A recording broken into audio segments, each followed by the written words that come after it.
Meridia is officially a black hole, and that means the Meridian super colony is gone. The Terminid infestation of the galaxy is not over, but they have suffered a significant blow. As High Command themselves put it, where once the heart of the Terminid darkness stood, now a beautiful black hole shines as the symbol of justice on a galactic scale. This is a historic win for managed democracy, as celebrations break out across the galaxy in honor of the Helldivers' sacrifices during this time. Many lives and planets were lost, but it was all worth it as interstellar spore levels have already sharply decreased in every system, and the possibility of permanently containing the Terminids is now once again possible. Up next, well, according to the in-game message from High Command, it is time to redirect our efforts to finally reclaim the territory that was stolen by the automatons. To me, this means that we're shortly going to begin our push to Cyberstan, which should make for another fantastic event. And that's kind of what I want to talk about today. Not Cyberstan, but fantastic events. Despite the rocky start, I think this Meridia arc was really frickin' cool and is exactly what Helldivers 2 should strive to be. From the story to the gameplay, I loved it all the way through. I know a lot of people took issue with the mission, and I admit there were problems. The bugs spawning under the drill was pretty stupid, especially if it was a Bile Titan. That was just absolute BS. But props to Arrowhead, they fixed it in 24 hours. And by the way, there was an in-universe explanation for this fix. They said that the Ministry of Science upgraded the drills with ultrasonic frequencies, preventing Terminid breaches near it. Which, on top of everything else, is just so awesome. I love that everything is explained in-universe, and they turned an annoying glitch into a plot point. Yeah, it's a small plot point, pretty much insignificant, but it's the little things that happen between the big events that make the world of Helldivers seem real, and make players want to keep contributing to that ever-expanding world. But anyway, the breaches on top of the objective wasn't the only issue. Of course, there was the fact that you typically couldn't get more than 1 star. There was a second objective that apparently just didn't spawn or wasn't working, or maybe it wasn't even supposed to be there. Nobody really knows, although some people did say that if you extract with the Dark Fluid backpack, you would get 5 stars, but I've done it and never gotten the 5 stars. Either way, I don't really care about that. Sure, it's a little weird and off-putting that you complete a mission with all teammates extracting and only get 1 star, but again, I just don't care. All the 1 star really changes is the XP and requisition slips that you get, and I'm not playing this game to level up anymore. And those are really the only 2 problems that I can agree with here, because the last thing that people are complaining about is the difficulty of the mission as a whole, but specifically the Shrieker spam.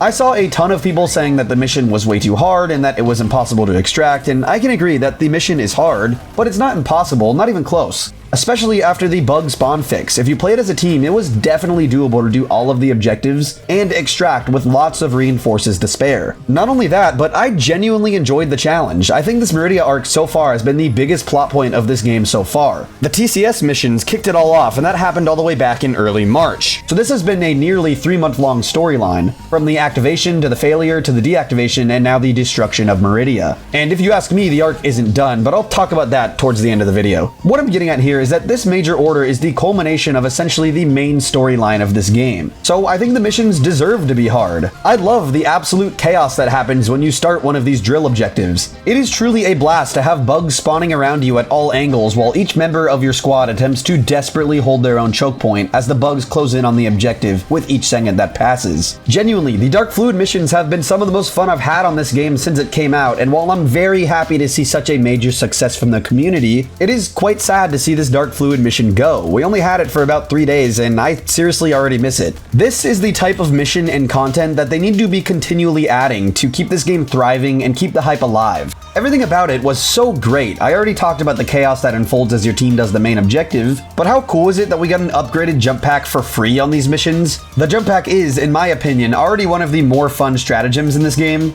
and after using the Dark Fluid jump pack, I don't know if I'm going to be able to go back to the original. On top of that, the environment was so good. The towering bug spires, the overwhelming amount of bug holes, and the spore spewers everywhere just created such an eerie environment to play in.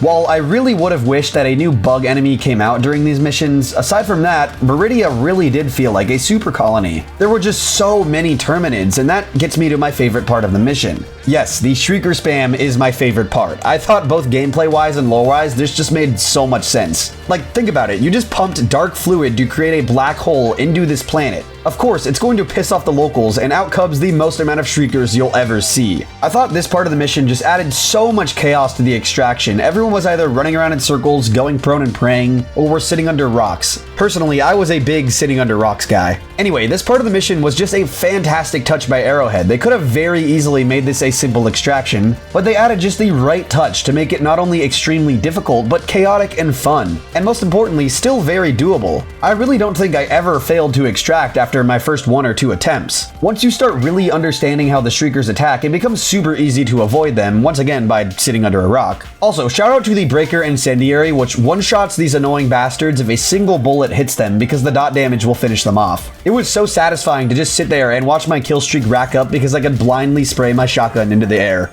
I'm telling you, this should be the standard going forward from Arrowhead when it comes to creating content with major story implications. New biomes, new objectives, new mission stratagems, and to top it all off, some chaos like these Shrieker spam. This all comes together to create a mission that is challenging but satisfying. I love the fact that it was not only difficult, but it really felt like the end of a major story arc, and to me, that's what matters. On top of this also just kind of proves that all players want is fun. Like, yeah, the Dark Fluid backpack was extremely broken compared to the default backpack, but who cares? It was so much fun, and that's what players want.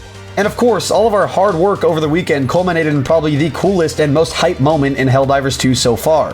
If you were on your ship when Meridia was liberated, sirens started going off, red lights created a dramatic ambience, and your ship started an emergency countdown to jump back to Super Earth as you escaped the black hole. Then you are given a message from High Command with an animation that tells you that Meridia is no longer. My favorite part, though, is if you were to warp back to the system that once inhabited Meridia, you will find in its place a supermassive black hole. Not only was this a great moment to experience in-game, but it brought back a good amount of the community hype that has been missing over the last month or so. Instead of people crying about balance in Discord, everyone was back to spamming Super Earth salutes and congratulating each other. The same goes for the Helldivers subreddit. Again, it's obvious, but this just goes to show that in the end, all players really want is fun. And despite the really rough last month Helldivers 2 has had, there's potential that they have just kicked June off with a bang, and if they carry this momentum into a really strong patch, which is confirmed to be coming next week along with the new Warbond, this next month could be a really action-packed and exciting time for the game. In my State of Helldivers 2 video, I talked about how I think this month is going to end up being a down month for the game, and that they're gearing up for some big stuff up ahead. And I think this is a good sign that we may be heading in that direction. Oh, by the way, speaking of exciting things, I did say earlier that I'd talk a little more about how I don't think this Meridia arc is truly over, because the rumors are that this black hole is going to be the catalyst for the Illuminate's arrival in our galaxy. I truly believe this will be happening, and I'm not going to delve into leaks, but the signs are pointing that this could be true. I think over this next month or so, we may see some signs of the Illuminate, so keep your eyes peeled. Also, it could just be me coping, but when you sit here and listen to the black hole, does it not sound like there are some suspicious sounds coming out of it?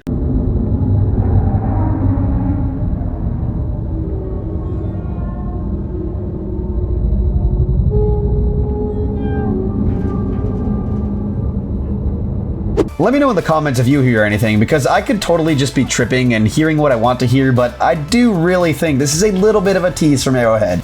Back on topic though, I truly believe that this arc as a whole, especially the culmination of it the last 3 days, should be the standard moving forward for Helldivers 2. Sure, there are some things that could have been better and improved upon, and yeah, the mission could have used a little bit more testing, but you can't deny that this mission was clearly meant to be difficult, and after they fixed the spawning issue, it was genuinely a satisfying challenge.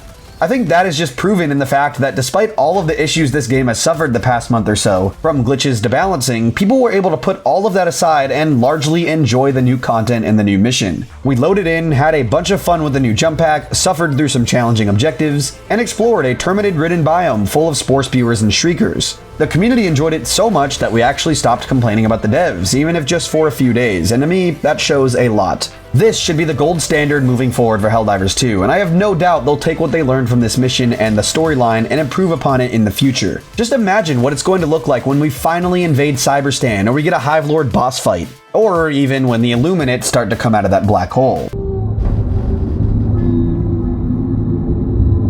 Thank you so much for watching. I understand how valuable your time is, so the fact that you have chosen to spend a couple of minutes listening to some random guy yap on YouTube really does mean a lot to me. Drop a like if you enjoyed on your way out, and consider subscribing if you're interested in seeing more Helldivers 2 content. I've got a lot of stuff planned, and if you enjoyed this, I think you'll enjoy a lot of my future stuff as well. Oh, also, I will link my Discord down in the description. It's nothing crazy, but we are building a little mini community there, and the goal is to be a non-toxic place to chat about everything Helldivers 2. Because let's be honest, most of the time the main Discord is a complete spam of complaints and garbage. But until then, take care of yourselves, have a fantastic day or night, and I'll see you in the next one. See ya!